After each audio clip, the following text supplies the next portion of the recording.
Բարի երեկո Սիմոնյան Post YouTube-յան ալիքի իմ շատ սիրելի հետևորդներ, մենք կրկին եթերում ենք,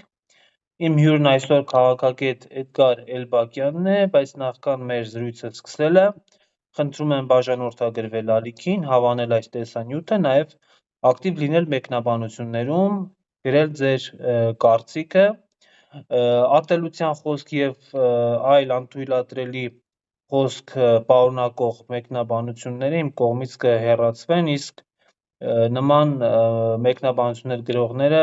կարգելափակվեն։ Բարև ձեզ, պարոն Էլբակյան։ Բարև ձեզ, պարոն Սիմոնյան։ Պարոն Էլբակյան, Նիկոլ Փաշինյանը Եվրոպայի խորհրդի ամբիոնից ելույթ ունեցավ և մեղադրեց թե Հայաստանի ընդդիմությանը, թե եկեղեցուն։ Ընդդիմությանը մեղադրում էր Ռուսաստանի, ուրեմն, այսպես ասած, ներկայացուցիչներ լինելու մեջ, բելառուսական կամ բելառուսամետ գործիչներ լինելու մեջ, իհարկե հասկանալի է ում նկատի ուներ, իսկ եկեղեցուն էլ մեղադրում էր Ադրբեջանի դեմ, ուրեմն պատերազմ քարոզելու մեջ։ Ձեր կարծիքով Փաշինյանը ինչու էր Եվրոպայի խորհրդի ամբիոնն օգտագործում եկեղեցուց ու ընդդիմությունից բողոքելու համար, արդյոք մեր պետությունը ավելի կարևոր հարցեր չուներ։ Ես իր ելույթը ամբողջությամբ եւ մասնավորապես այդ հատվածները պայմանականորեն նմանեցնում եմ բիզնես ընկերության տնօրենի ելույթի, որը խոսում էր ներդրողների առջև, լսարանը ներդրողներն էին, ինվեստորները, նրանց ներկայացնում էր, թե անցնող հաշվետու ժամանակահատվածում ինչեր են արվել, կամպանիան, այսպես ասած, շնորհիվ ներդրողների միջոցների ինչերի է հասել, ինչեր է հաղթահարել, եւ իր մարտահրավերներ կան առջևում, որոնց հաղթահարման համար պետք է որ ներդրողները շարունակեն վստահել այդ ընկերությանը, նրա գործադիր տնօրենին եւ շարունակեն ներդրումներ անել։ Դե մի քիչ օրինակը ալեգորիկ էր, ցանկացած համեմատություն ինքը ինչ-որ թերություններ ունի, բայց բավականին նման էր իրականությանը։ Այսինքն Հայաստանի դեպակո ղեկավարի ելույթը հենց դրա մասին էր, որ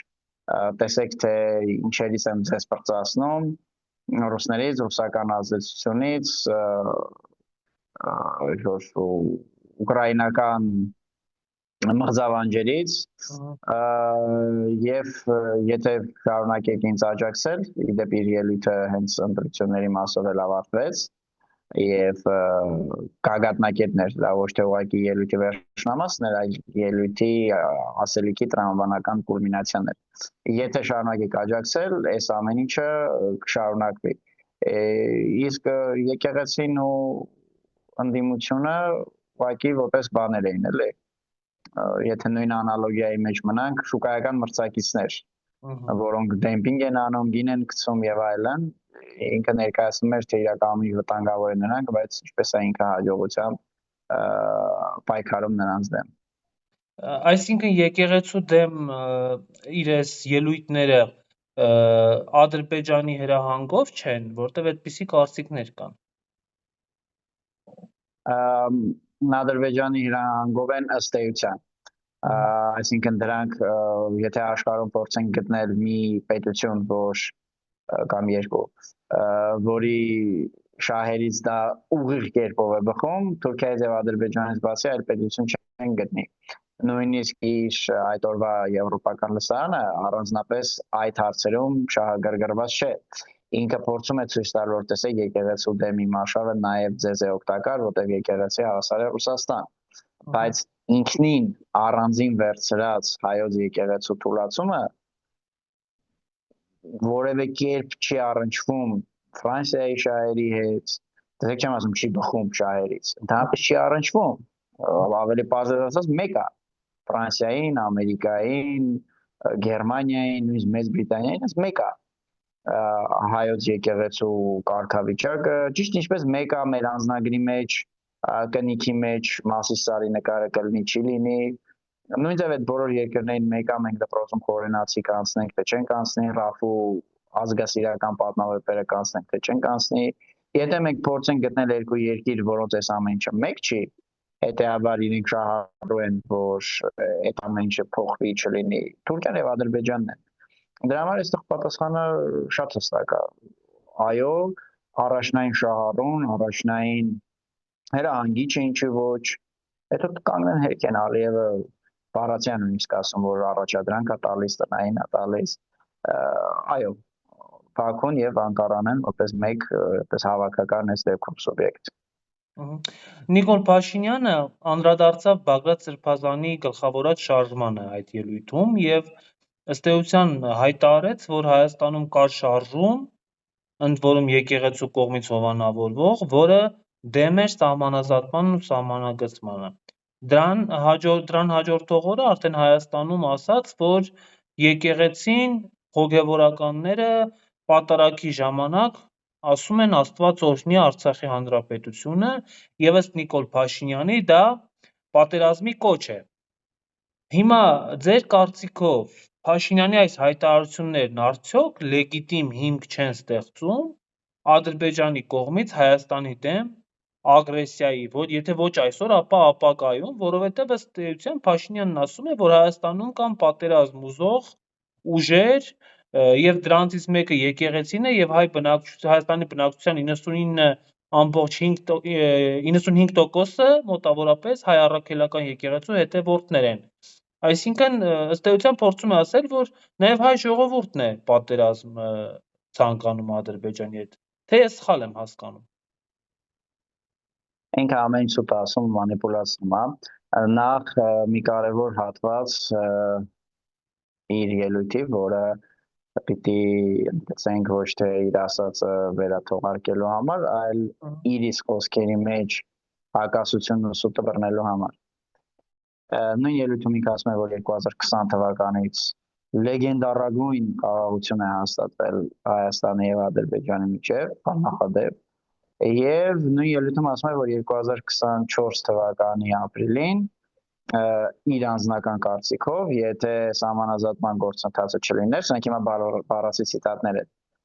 ապա Հայաստանը կարող է կորցնել իր անկախությունը։ Հիմա այստեղից հարց է ծագում, ինչի պիտի կորցներ։ Եթե մենք հետ գնանք մտով 2 տարի առաջ, կհիշենք այդ ժամանակ, այդ 24 թվականի ապրիլին ինքը ինչ էր ասում, ասում էր, եթե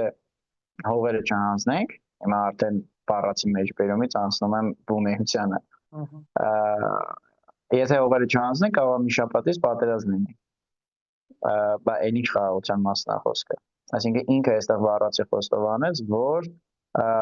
Ադրբեջանի ուժի սպառնալիքի ներքո է իրականացվել այդ գործընթացը, հետեւաբար դա ի բնե չի կարող համարվել դեմարկացիա, դելիմիտացիա, այդ ուղղակի միակողմանի հանձնումը, հատկապես որ գետնի վրա փաստացի միակողմանի հանձնում է եղել։ Իրենք ինչու են փորձում մարդկանց մոլորեցնել, որ գիտեք, մենք ընդ Պառավաքարում, Ղազախենում իշքան հողեր կա, Արցախեն կա, բա ինչի դրանցից ոչ մի թիզ այդ սահմանագծման արդյունքում չի անցել Հայաստանի վերահսկողության տակ, Հայաստանը մենակ կորցրել է։ Այսինքն սա հողերի հանձնում է ու ինքն էլ ելույթում դա ըստ էության խոստովանել է, ուղղակի պետք է այսպես կանգ առնել եւ մեր ժողովրդի համար դա մատնացիության է։ Իսկ ինչ վերաբերում է պատարագին, եկեղեցուն, Արցախ բառը ասելուն, տեսեք, կա նորմալ վիճակում, կա պատմական հիշողություն, կա պատմական իրողություններ եւ կա քաղաքական կոնֆլիկտ կամ չկա։ Կա այդ բան նաեւ տարածքային վեճ հարևանի հետ կամ չկա։ Օրինակ բոլոր նախկին իշխանությունների ժամանակ, դե հատկապես Ռոբերտ Քոչարյանի եւ Սերժ Սարգսյանի օրոք, Արևմտյան Հայաստանը, Մասիսարը, այդ ամեն ինչը մեր պատմական հիշողության մասն են եղել։ Ով կասի, որ այդ նախագահների օրոք եղել է պահանջատիրություն, ինքը առնվազն պետք է ինչ-որ մի օրգան համակարգի հետ լուրջ խնդիր ունենա։ Դա չի եղել։ Ոչ Ռոբերտ Քոչարյանի օրոք, ոչ Սերժ Սարգսյանի օրոք, ոչ բնականաբար առավել էլ Լևոն Տեր-Պետրոսյանի, մենք երբեք քաղաքական արդի, ուրեմն ռեալիաների պայմաններում պահանջատիրությամբ հանդես չենք եկել, բայց ինքնությունը տեղը տեղին եղել է։ Ամեն երկրորդը, եթե չասենք ամեն 1.5-րդը իրեն իդենտիֆիկացնելով պես մշեցի, ասացի, չէր վախում, որ դրա պատճառով կարա պատերազմ լինի, այդ թեմատիկա երգերը հները երգում էին, նորերը գրվում էին, ոչ մեկին գործիչ չէին հանում եւ այլն։ Նույն կերպ Հայաստանից դուրս է օրինակ լեհերը համարում են, որ իրենք ունեն արևելյան հողեր, արևելյան Լեհաստան, հենց այդպես է կոչում են Կրեշիվ Վսխոդնիա, արևելյան հողեր, որոնք Բելարուսի եւ Ուկրաինայի կազմում են այսօր։ Եվ ասենք Կրեշիվ Վսխոդնիա թեմայով կարող եք բացել նայել այսօր էլ Լեհաստանում հոդվածներ են գրում, Վիկիպեդիա կա այդ վերնագրով, բայց ճակերտավոր չգիտես ինչու Լեհաստանը ոչ մեկը չի ասում, գիտեք, եթե մի հատ էլ այդ բառը ասեցիք, Բելարուսն ու Ուկրաինան հարձակվելու են։ Խաղաղություն չի լինելու, ավելի ճիշտ։ Ոչ մեկը չի ասում խաղաղություն չի լինելու, ինչի չեն ասում, որովհետև Բելարուսն ու Ուկրաինան չեն սպառնում, չէ՞։ Չեն ասում, այ մի հատ էլ ասեցիք արևելյան հողեր կհարձակվենք։ Այսինքն ստեղ խաղաղությունը ոչ թե պատարագի ժամանակ Արցախի հանրապետություն եզրույթն է կամ որ ցեղասպանության թանգարանի ինստիտուտի տնօրենը գիրք է նվիրում նաև Արցախի թեմայով, իդեպ ինքը միայն Արցախի թեմայով չէ։ Այդ գիրքը 20-րդ դարաշրջանի հայտարարական բախումների ժամանակ ամբողջ արևելյան հայկական արևելյան հողերում, Երևանում, Նախիջևանում, Գանձակում, Այցում Ղարաբաղում, Սյունիքում հայերի դեմ իրականացված ջարդերի մասներ թաթարների կողմից, որոնք հետո սկսեցին կոչվել ադրբեջանցիներ։ Այս ավելի ատխրեցնում պատկերը, գիրքը միայն Արցախի մասին չէ։ Հիմա եթե բարձում է այս ամեն ինչը բերելու է պատերազմի, ուրեմն այդ սպառնացող սուբյեկտը կա, որը օրինակ չկա Լեհաստանի, Բելարուսի ու Ուկրաինայի դեպքում։ Այստեղից է պետք սկսել, որ պատերազմի բերումը այդ սուբյեկտի առկայությունն է, պատերազմի բերումը այն, որ Ադրբեջանը այնքան է հաբռգել շնորհիվ այս դե ֆակտո իշխանությունների, որ իրան չնչինագույն պատրվակներ են պետք սպառնալու կամ այդ սպառնալիքը գործադրելու համար, որտեղ կարողություն ինքը ունի։ Հնարավոր չնչինագույն ինչ-որ մի հատ պատրվակ։ Սա է իրականությունը։ Մենք սա պիտի շեշտադրենք, որ պատերազմ բերումը ոչ թե մեր օրինակ պատմական հիշողությունը կամ մեր խախտված իրավունքները վերականգնելու ցանկությունը, այլ մեր թուլությունը, որի մեղավորները այս իշխանություններն են։ Քանի Ադրբեջանի հետ հարաբերություններից խոսեցինք, վերջերս Ադրբեջանի արտաքին գործերի նախարարությունը մի կոլաժ էր հրապարակել դրոշների,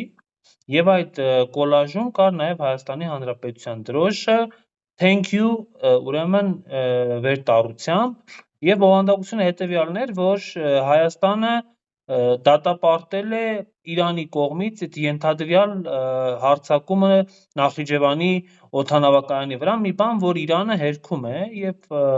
ասում է, որ իրենք նման բան ըստ էության չեն արել։ Ձեր կարծիքով սա Իրանի կողմից արդյոք վաղ թե ուշ արձագանք ունենալու է, պատասխան լինելու եւ ինչպիսին է լինելու այդ պատասխանը։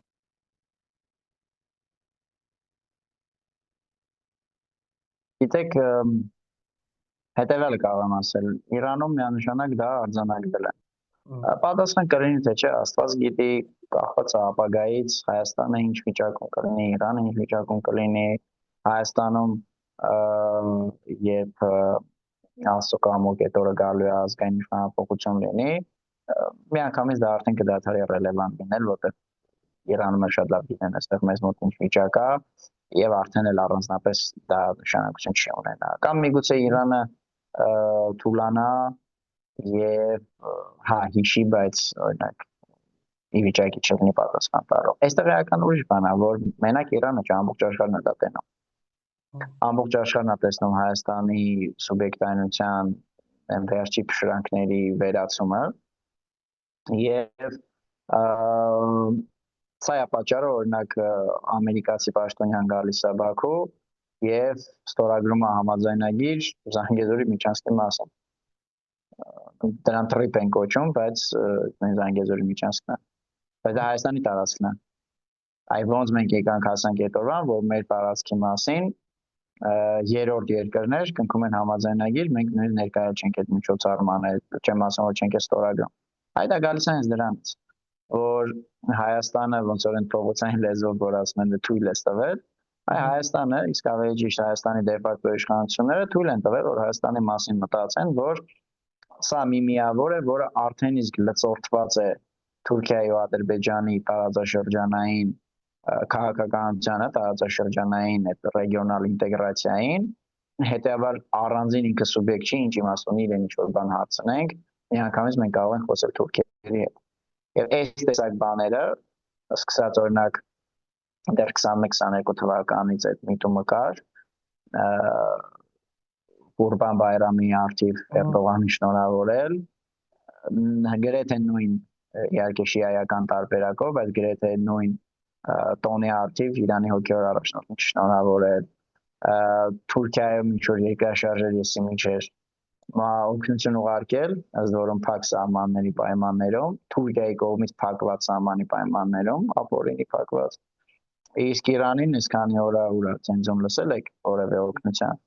Սա բոլորն են ֆիքսում։ Միայն Իրանը չէ կամ միայն Թուրքիան չէ, բոլորն են ֆիքսում եւ եզրակացությունները անում են։ Խոսեցիք նաև ձեր խոսքում ակնարկեցիք հնարավոր իշխանափոխության մասին։ Ուզեմ այս կոնտեքստում խոսենք ընտրությունների մասին եւ Նիկոլ Փաշինյանի վարկանիշի մասին։ Ես գիտեմ, որ դուք նաև սոցիոլոգիական աշխատանք եք իրականացնում եւ շատ լավ ծանոթ եք քաղաքական ուժերի վարկանիշների մասին։ Նաև տեսնում եք, որ Նիկոլ Փաշինյանը օրինակ այսօր էլ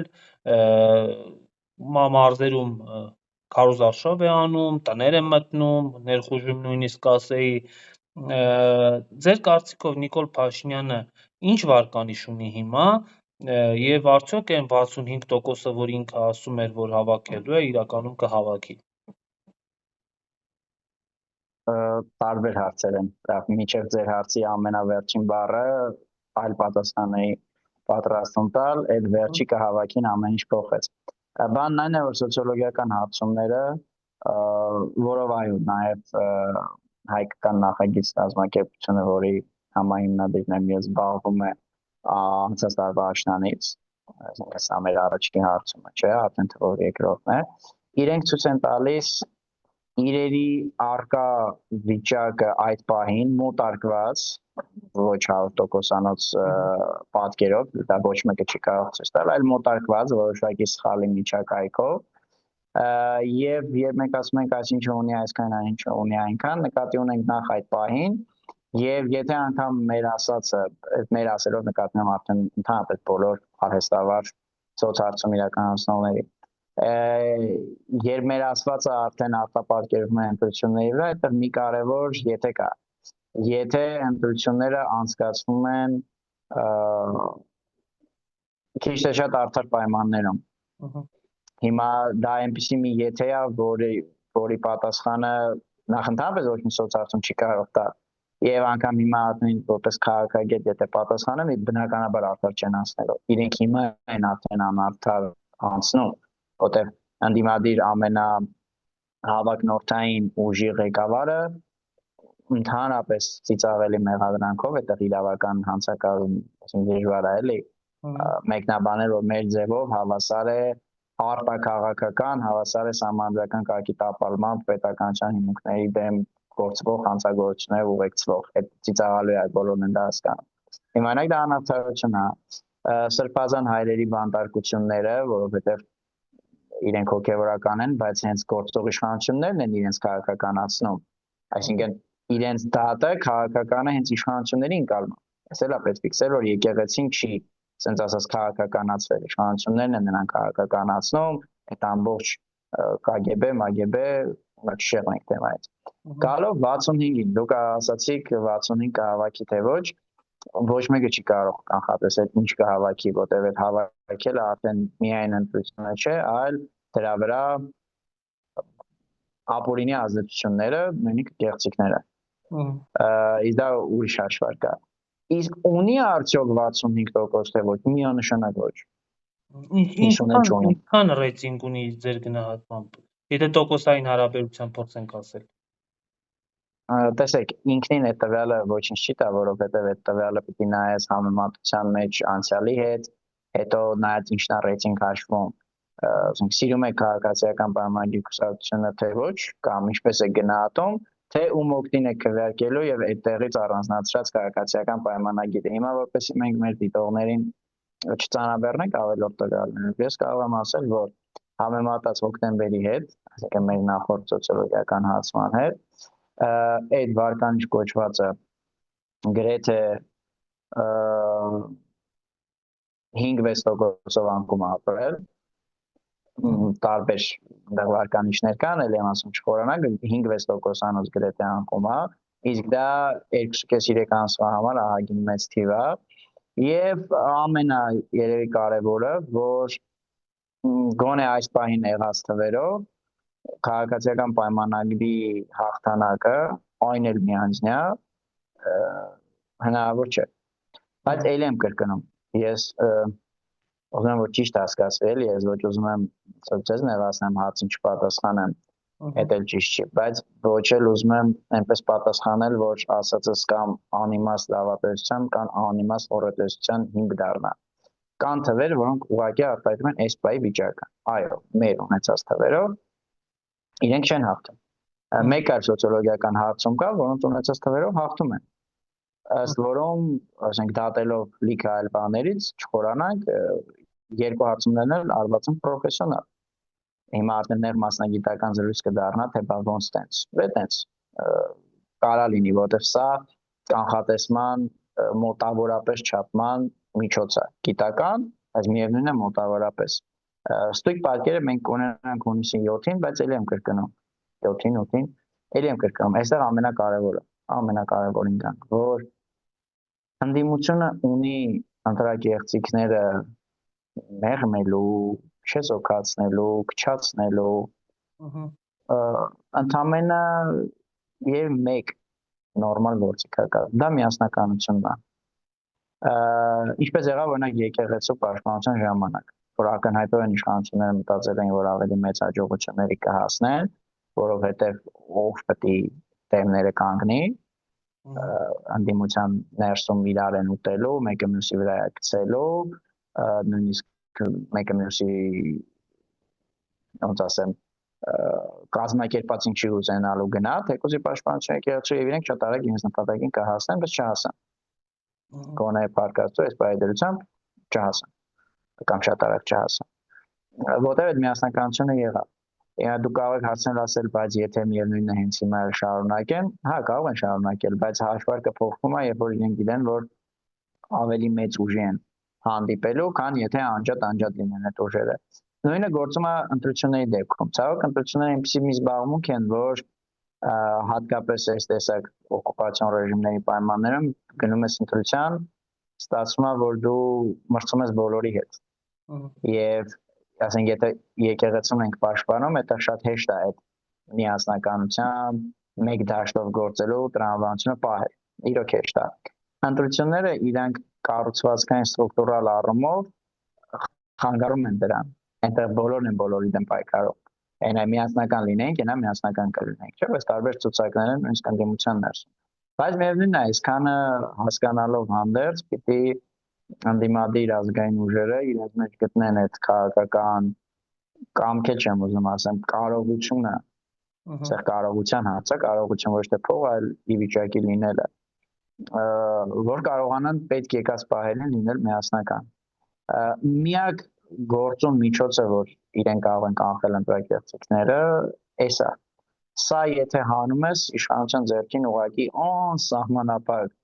միջոցներ են հայտնվում, կիսաօրինական, օրինակ պարգևավճարների բաժանում, որ թվում է թե օրենքի խախտում չի, բայց էլի չէ, անօրինական ըստ էության։ Թոշակի բարձրացում, բանկերի կառավարիչներին խնդրել հորդորել ժամկետանց տուգանք են լրիվ անմխիթար բաները, որ sense այդ բանկերը չէին էլ հավաքելու, բայց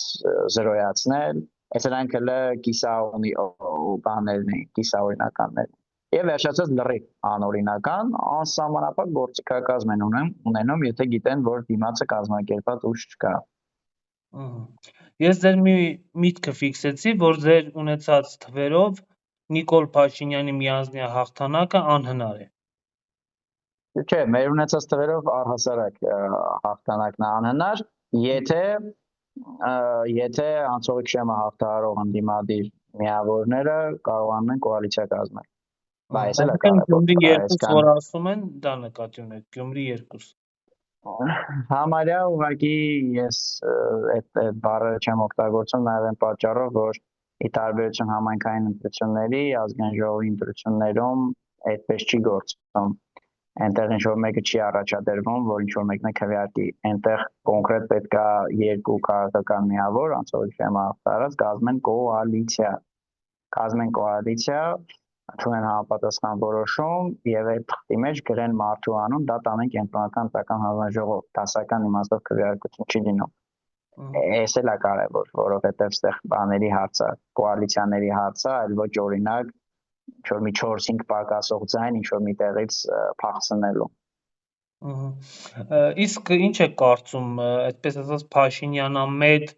քաղաքական ուժեր կան, չէ՞։ Նու անունները չտանք, իսկ հիմա բոլորն էլ գիտեն, որոնց մասին է խոսքը։ Իրենք խորհրդարան անցնելու շանսեր ունեն։ Այս պահին մեկ շանսը ուրիշ բան է, այս պահի վիճակը ուրիշ է, այս պահին չեն անցնում։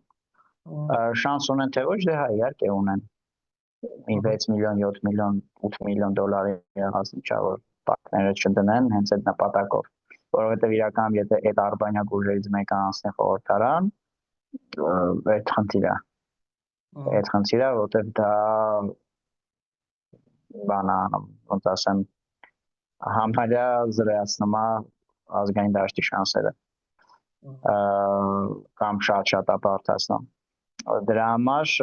շատ կարևոր է, որ ընդդիմադիր ուժերը ոչ թե ուղղակի լինեն եւ իրար մեջ պայքարեն, այլ յուրաքանչյուրը պայքարի, որ կարողանա իր ընտրազանգվածին առավելագույնս մոբիլիզացնի եւ տանի ընտրությունների։ Սա հասկանում են ցավոք նաեւ դեպակտոր իշխանությունները, այդ է պատճառը, որ վաղաշաբաթի ընտրություններից հետո իրենք այդ իրավական չնախադեպը ստեղծեցին, դե չեմ ասում, որտեղ դա ապօրինի նախադեպ է, նախադեպը ինքը նորմալ բան է, էլի իրավական կատեգորիա է, իրենք չնախադեպ ստեղծեցին, որ մարդկանց կոչ անելը, հորդորելը ընտրությունների գնալ, մարդկանց ուղեկցելը ընտրատեղամաս կարա հետապնդվի քրեորեն։ Որովհետև էլ եմ ասում, բանալին էդ է։